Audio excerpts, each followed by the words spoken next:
салом алейкум бародарони азиз, хуш омадем ба канали мо. ирӯза қурби асъора мо дар банки Душанбе Сити ва Алиф пешкаш шумо мекунем. Видеоро то охири тамошо кунед. Барои дастгирӣ кардани канал подписатсия ва лайка фаромӯш накунед бародари азиз. Кадом бародарое ки мехоҳанд ки проверка кунанд ки депортатсия ҳастанд ё нестанд, ё ки документашон сухтагӣ ҳаст ё нест, ё ки патенташон фаршивия ё ки оригинал, номери WhatsApp ки мемонам дар инҷа муроҷиат кунед бародари азиз. Проверка карда шумода маълумоти проша пешкаш мекунанд.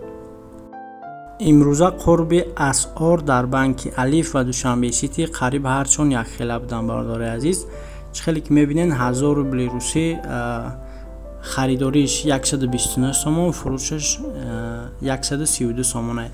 Дар банки Душанбе Сити ҳам хеле бародари азиз ки 1000 рубли русӣ ба 129 сомон харидориш аст ва фурӯхтанаш 132 сомон аст бародари азиз.